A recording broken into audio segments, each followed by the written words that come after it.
로마서에서의 의의 개념은 과연 어떤 것일까? 이 의라고 하는 것은 이제 디카이오시네인데요. 이제 여러 가지 의미가 있죠. 뭐 법률적인 의, 뭐 어떤 사회학, 뭐 윤리적인 의, 기타 등등 이제 여러 가지 의미가 있는데, 이제 로마서에서는 크게 세 가지로 분리합니다. 하나님의 의, 그 다음은 믿음으로 말미암는 의, 그 다음은 믿음의 백성에게 요구하는 윤리적인 의. 이렇게 이제 세 가지로 세분할 수가 있고요. 그런데 바울은 이 의의 개념을 이 언약적 관점에서 개진합니다. 그래서 그 핵심은 나는 너의 하나님이요, 너는 나의 백성이다, 또는 나의 아들이다, 뭐 자녀다. 그런 쉽게 얘기해서 언약의 핵심은 이거죠. 아버지와 아들 간의 관계가 되었다. 그리고 그 가운데에 그 핵심에는 의의 개념이 의라고 하는 것이 이제 존재하고 있고요. 때문에 이 법정적 측면에서 칭의를 보는 것을 저는 좀 부정합니다. 왜냐면 이 법정적 측면에서 이렇게 의의 개념을 개진을 해 나가면 이게 사실 조직신학적이고 교리적인 접근인데, 이 로마서와 잘 안 맞아요. 이게 뭔가 조화가 잘 안 돼요. 그렇기 때문에 저는 이제 언약적 관점에서 의의 개념을 이제 개진해 나갑니다. 이게 언약적 관점에서 보면은 잘 이해가 잘 됩니다. 그리고 이렇게 언약적 관점에서 보면은 로마서에서 말하는 의, 또 뭐 야고보서에서 말하는 의, 또 복음서에서 말하는 의, 이게 다 통일이 돼요. 다른 게 아니거든요, 이게. 근데 이게 법정적 개념의 의로 자꾸 이렇게 교리적으로 만들어버리면요, 로마서와 복음서와 또 야고보서, 기타 다른 서신들과 의의 개념이 잘 안 맞아요. 따라 놓는다 이 말이에요. 조화가 안 돼요. 통일이 안 되죠. 그래서 루터 같은 사람은 그 야고보서를 이해를 못했잖아요. 그리고 복음서에 보면은 예수님 이런 말씀도 하셨죠. 제자들에게 너의 의가 서기관과 바리새인들보다 낫지 아니하면 결단코 천국에 들어가지 못하리라. 이런 말씀도 이게 법정적 측면에서 하면 이게 이해가 안 되는 구절이에요. 이건 이제 언약적 관점에서 해야 이해가 되는 구절이라 이 말이에요. 때문에 이제 복음서에 보면은 이런 이제 윤리적인 의의 개념이 많이 등장을 해요. 그리고 이런 말씀도 있잖아요. 너희는 그의 나라와 그의 의를 구하라. 그리하면 그 모든 것을 너에게 더하시리라. 근데 이런 이제 다양한 개념을 볼 때에 언약적 관점에서 해야 통일성을 이룰 수 있다고 저는 보고요. 법정적 측면에서 접근을 하면은 서로 조화가 안 된다. 서로 따로 논다. 그래서 이렇게 이해하시면 좋겠습니다. 때문에 이런 언약적 관점에서의 의의를 보면은 하나님이 자신의 백성에게 의의를 부여해 주시죠. 그걸 하늘에서 주시는 거예요. 하늘의 의, 하늘의 구원과 생명을 인간에게 주시는 거죠. 인간이 이룰 수가 없어요.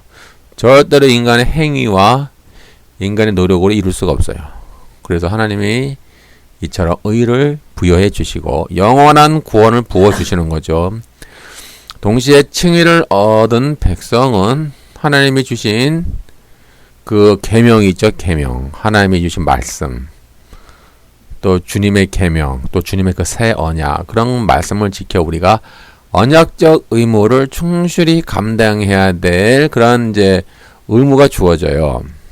예를 들면은 죄성을 죽이고 열매 맺는 삶, 또 의의 열매를 맺는 삶, 선한 열매를 맺는 삶, 착한 열매를 맺는 삶, 이러한 이제 열매 맺는 삶이 요구가 되고요.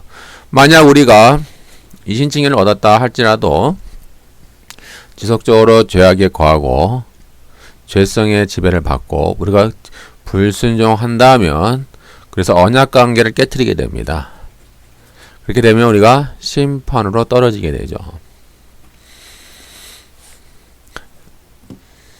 이런 관점은 이제 이런 언약적 관점은 이제 복음서에서도 있죠.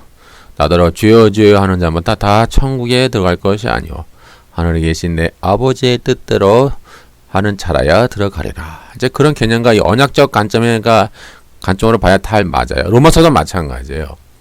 나중에 바울이 말하는 거 보면은 너희가 계속 죄에 거하고 너희가 육신의 지배를 받으면 너희는 심판을 받는다. 이렇게 로마서에서 강조하고 있고요. 야고보서도 마찬가지고 기타 서신도 마찬가지예요. 먼저 하나님의 의를 보면은 하나님의 의는 죄 아래 있는 인간이 심판을 받아야 함에도 불구하고 그 죄를 길이 참으시고 간과하심으로 그리스도를 통하여 죄인을 구원하시고 경건하지 아니한 자를 의롭다 하시는 하나님의 구원 행위를 의미합니다. 구원 행위입니다. 죄인을 의롭다 하시고 죄인의 죄를 간과하시고 의롭다 하시는 하나님의 구원 행위. 이러한 하나님의 구원 행위는 사람에게 아무런 구원을 얻는 조건이 없음에도 불구하고 그 언약을 기억하시고 그 언약적 신실하심에 따라 그 인간을 구원하시는 하나님의 구원 행위 또는 하나님의 언약적 신실하심이라고 우리가 볼 수 있겠죠. 로마서 1장 17절 복음에는 하나님의 의가 나타나서 믿음에 이르게 하나니 기록된 바 오직 의인은 믿음으로 말미암아 살리라 함과 같으리라. 여기서 말하는 하나님의 의가 바로 하나님의 구원 행위. 또 로마서 3장 22절 곧 그리스도 예수를 믿음으로 말미암아 모든 믿는 자에게 미치는 하나님의 의인이 차별이 없으니라. 또 25절 이 예수를 하나님의 그의 피로써 믿음으로 말미암아 화목제물로 세우셨으니 이는 길이 참으시는 중에 전에 지은 죄를 간과하심으로 자기의 의로우심을 나타내려 하심이라. 여기서 이제 자기의 의로움을 나타낸다라고 말씀하셨죠. 이제 바울의 문맥에 의하면 로마서 3장 25절에서 본 것처럼 하나님의 의는 하나님의 길이 참고 죄를 간과하심으로 즉 사면과 용서하심 영어로 리미션이죠. 하심으로 자기의 의로우심을 나타내는 것인데 이는 그리스도의 피로 믿음으로 말미암는 화목제물로 세우시는 하나님의 구원 행위를 의미하는 것입니다. 여기서 화목제물은 힐라스테리온인데 하나님과 인간 사이의 화해를 위한 제물이라고 볼 수 있고요. 따라서 하나님과 인간의 관계를 회복하는 이런 언약적 측면으로 볼 수가 있어요. 그래서 하나님과 그의 백성을 아버지와 아들의 관계로 만들어주시는 측면이 되겠습니다. 하나님의 의, 이런 하나님의 구원 행위에 참여하는 조건은 오직 믿음뿐이며 그 외에 인간의 신분적 조건과 인간의 어떤 행위, 인간의 종교적 행위, 그런 예를 들면 율법의 행위, 할례법, 기타 등등 이런 이제 인간의 종교적 행위는 이제 무력화가 되죠. 전혀 효력을 상실합니다. 인간의 행위와 신분의 조건은. 왜냐하면 인간 스스로 의를 만들어낼 수가 없고 인간의 의는 하나님의 만족을 결코 채울 수가 없어요. 왜요? 죄악 가운데 있기 때문에. 인간 스스로 의를 만들어낼 수가 없기 때문에 그렇습니다. 만약 오직 믿음을 거부하며 할례와 또 율법의 행위를 구원을 얻는 조건으로 내세우면 그것은 자기 의를 주장하는 것이 되고 하나님의 의를 거부하는 것이 되죠. 로마서 10장 3절 하나님의 의를 모르고 자기 의를 세우려고 힘써 하나님의 의에 복종하지 아니하였느니라. 이런 하나님의 구원 행위는 하나님이 창조주이시기 때문에 그렇습니다. 왜냐하면 하나님은 온 우주 만물을 창조하신 창조주이기 때문에 우리 인간 피조물에게 구원을 주실 수 있는 분이에요. 때문에 창조신앙과 구속신앙은 연결이 됩니다. 창조신앙을 거부하면 구속신앙이 이루어질 수가 없고요. 창조신앙을 우리가 인정해야 창조주만이 구원을 줄 수 있다라고 하는 그런 절대적인 명제에 우리가 도달할 수 있습니다. 때문에 창조주가 아닌 이 세상의 어떠한 피조물도 구원을 줄 수도 없고 스스로 구원을 만들어낼 수도 없죠. 인간은 피조물이기 때문에 인간 스스로도 어떠한 구원을 만들어낼 수가 없습니다. 두 번째, 이제 믿음으로 말미암는 의라고 하는 이제 이신칭 의는 이런 하나님의 의, 하나님의 구원 행위를 우리가 거부하지 않고 믿음을 통해 완전히 수납하고 받아들여 그 전에 지은 죄를 간과 사면 용서를 받고요. 이를 통해 의롭다 여김을 받고 하나님과의 올바른 관계로의 회복되는 것을 의미합니다. 즉, 이 디카이오 신에는 어떤 윤리적인 개념보다는 올바른 관계로의 회복, 그런 의미가 가장 이제 중요한 의미가 되겠고요. 그 결과 나는 내 하나님이 될 것이고 너는 나의 백성이 되리라 라는 언약 관계가 성립되고 이제 인간은 그의 양자가 되고 하나님의 백성이 되죠. 그리고 죄와 사망의 통치에서 벗어나 생명과 성령의 통치 아래로 우리가 놓이게 됩니다. 로마서 3장 25절을 했고요. 26절 또 이때에 자기의 의로우심을 나타내사 자기도 의로우시며 또한 예수를 믿는 자를 의롭다 하려 하심이니라. 로마서 4장 5절 이를 아니할지라도 경건하지 아니한 자를 의롭다 하시는 이를 믿는 자에게는 그의 믿음을 의로 여기시나니.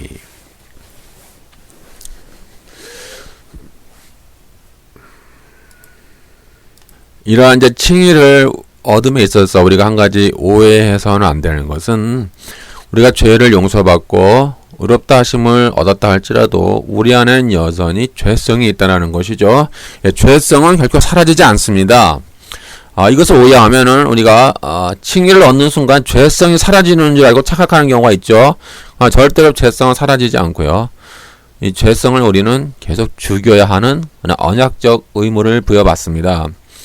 인간의 의지와 인간의 결심으로는 결코 실행할 수가 없고요. 오직 성령님을 의지하여 성령의 능력을 통하여 성령을 따라 행하여 우리는 우리 안에 있는 죄성, 육신의 정욕, 죄의 정욕을 우리는 죽여야 될 그래야 언약적 의무가 있고요. 그렇게 죽이지 않으면은 오히려 우리가 죄에 의해서 우리가 죽임을 당합니다. 그래서 사도 바울은 너희가 성령을 쫓아 행하여 너희 안에 있는 죄성을 죽여라. 그리하면 너희가 영생으로 인도되리라 라는 이제 구절들이 이제 로마서의 곳곳에 등장하게 되죠. 믿음은 이제 인간의 죄악에 대해 절망하는 거고요. 하나님이 주시는 은혜에 대해 희망을 발견하고 하나님의 은혜로 채움받기를 갈망하는 것이죠. 인간이 얼마나 더럽고 추악한 것인가, 인간의 죄성이 얼마나 절망적이고 얼마나 슬프고 비참한 것인가를 스스로 깨닫고요. 물론 이제 성령께서 깨닫게 해주시는 것이죠. 그러니까 성령의 조명을 받아서 우리가 깨닫고 절망하고 우리가 통회하는 것이죠. 그리고 하나님의 은혜 아래서만이 진정한 희망이 있다는 것을 발견하는 것이고, 그런 말미암아 하늘에서 하나님이 부어주시는 그 구원과 의를 소망하고 하나님의 그 충만한 하늘의 생명으로 부음받기를 간구하는 것, 그것이 이제 믿음이 되겠습니다. 그리고 믿음은 자기를 철저히 깨트려서 하나님의 은혜를 힘입어 재조립하여 또 새로운 피조물로 만들어가는 것이죠. 그럼 이러한 이제 이신칭의 근본적 의미는 무엇일까? 그걸 보면은 인간의 어떤 종교적 행위와 인간의 어떤 신분적 조건도 하나님 앞에 나아가는 데는 어떠한 조건이 될 수 없으며 어떠한 근원이 될 수 없으며 인간은 철저히 100% 완전히 하나님 의존적 존재이고 인간의 행위와 인간의 신분적 조건들은 하나님 앞에 쓰레기와 같고 하나님 앞에 무력화된다라고 하는 고백이며 하나님 앞에 나가는 조건은 오직 믿음만이 필요 충분 조건이라는 그런 근본 사상을 배경으로 하죠. 이신칭의 앞에 인간은 인간의 행위들과 그런 조건들이 하나님 앞에 얼마나 부패하고 더럽고 악한 것인가를 깨닫고 이신칭의 앞에 모든 인간은 자기의 지식과 가진 것과 사회적 지위의 고하를 막론하고 하나님 앞에 철저히 하나님 앞에 차별 없이 동등하게 취급받으며 이신칭 앞에 인간은 하나님의 은혜를 전적으로 갈망하며 하나님의 은혜 없이는 조금 더 살아갈 수도 없고 살아야 할 목적도 없는 철저히 하나님 의존적 존재임을 고백하는 행위가 되겠습니다. 이신칭의는 인간의 어떠한 종교적 행위와 어떠한 신분적 조건으로도 그 어떠한 의의를 이룰 수가 없는 전적 타락의 상태에 있음을 철저히 고백하고요. 그리고 인간의 이러한 행위와 조건으로 그 어떠한 구원을 스스로 이뤄낼 수가 없는 전적 무능의 상태에 있음을 자백하며 하나님이 입혀주시는 의와 구원과 하늘의 생명만을 갈망합니다. 이신칭의는 자신 안에 있는 죄성을 인식하고 나는 죄인입니다 라고 고백하고요. 자기 자신을 부인하고 철저히 낮추며 하나님의 은혜만을 갈망합니다. 하나님이여 나를 불쌍히 여기소서, 이런 마음을 가지고요. 다음 세 번째, 믿음의 백성에게 요구하는 윤리적인 의. 이제 오늘날 개신교에서는 이 부분이 상당히 약화되었죠. 이신칭의를 강조하지만은 이 윤리적인 의, 믿음의 백성에게 요구하는 또 하나님의 윤리적인 의를 상당히 약화시켰어요. 그리고 이신칭의와 분리시켰죠. 그러나 사실 이신칭의와 이 윤리적인 의는 분리되지가 않는 하나의 과정이고 하나의 구원입니다. 근데 오늘날 이 변질된 구원론과 이런 어떤 타락한 그 가르침이 교회 안에 들어와서 좀 복음이 좀 변질되고 있죠. 그래서 이신칭의와 성화, 이신칭의와 열매 맺는 삶을 분리시켜 버렸어요. 그리고 이 열매 맺는 삶을 상급론으로 만들어 버렸어요. 그러나 성경은 그것이 상급론이 아니라 구원론에 포함되어 있다라고 성경을 말하고 있죠. 이처럼 윤리적인 의는 이신칭의를 얻은 믿음의 자녀들이 이제 회개를 하고 회개 열매를 맺는 것이에요. 그리고 빛의 자녀답게 사는 것이며 생명의 성령의 통치 안에서 죄의 지배를 받지 않고 우리 안에 있는 죄성과 또 육신의 정욕을 죽여서 의의 열매, 거룩함의 열매, 성령의 열매, 착한 열매, 선한 삶의 열매를 맺는 그런 과정을 의미합니다. 이것은 언약 관계를 유지하는 조건으로의 언약적 의무이며 이렇게 이신칭의를 얻은 신자는 언약적 의무에 신실하게 반응하여 의의 열매, 거룩의 열매를 맺힐 것을 강력하게 요구를 받죠. 그리고 이러한 성령을 따라 행하여 이러한 윤리적인 의를 이루고 열매를 맺혀 나갈 때 이것은 모든 율법을 성취하고 완성한다라고 이 로마서나 이 갈라디아서에서 항상 나타내지고 있습니다. 로마서 6장 13절 또 너희 지체를 불의의 무기로 죄에게 내주지 말고 오직 너희 자신을 죽은 자 가운데서 다시 살아난 자 같이 하나님께 드리며 너의 지체를 의의 무기로 하나님께 드리라 말씀하고 있고요. 16절 너희 자신을 종으로 내주어 누구에게 순종하든지 그 순종함을 받는 자의 종이 되는 줄을 너희가 알지 못하느냐. 혹은 죄의 종으로 사망에 이르고 혹은 순종의 종으로 의에 이르느니라. 19절 하여튼 이제 19절도 보면은 이제 비슷한 얘기 나와요. 보면은 너희가 너희 지체를 보정과 불법에 내어주어 불법에 이른 것 같이 이제는 너희 지체를 의에게 종으로 내주어 거룩함에 이르라. 여기서 말하는 의는 이제 윤리적인 의가 됩니다.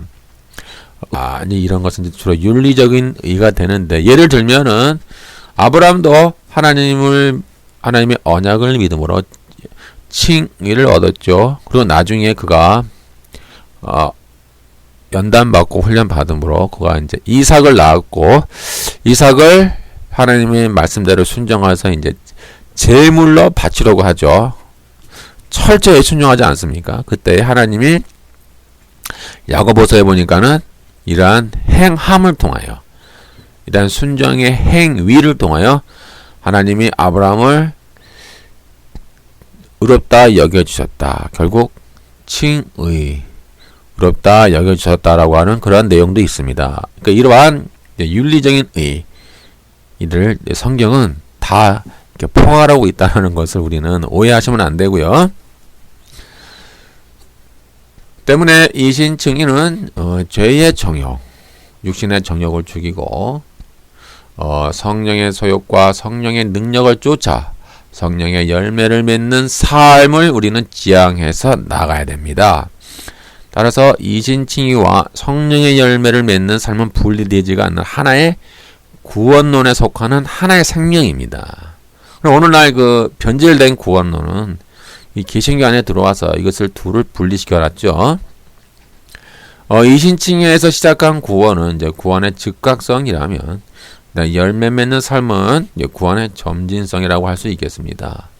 근데 이러한 개념들이 많이 등장하는 게요. 예를 들면 성화도 즉각적 성화가 있고 점진적 성화가 있어요.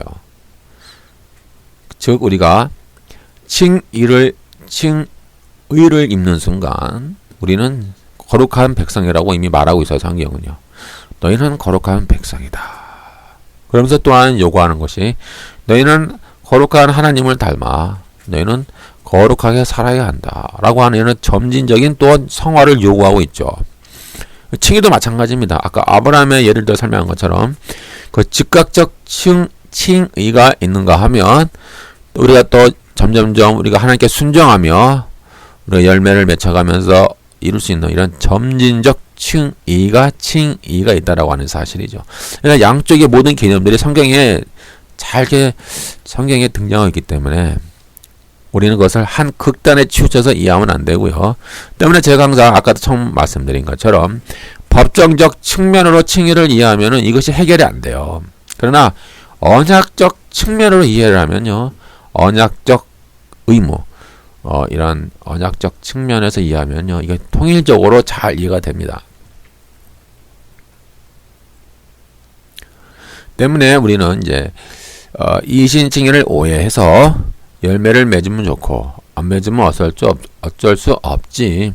그래서 믿기만 하면 구원 얻기 때문에 적당히 죄를 지어도 다시 회개하면 그만이지. 무한대로 죄를 지어도 회개만 하면 무한대로 용서해 주시는데 그리 죄가 큰 대수냐라고 생각하는 자들이 많이 있는데요. 그것은 성경의 칭의의 개념을 오해한 그건 잘못된 구원관이라고 하는 사실입니다.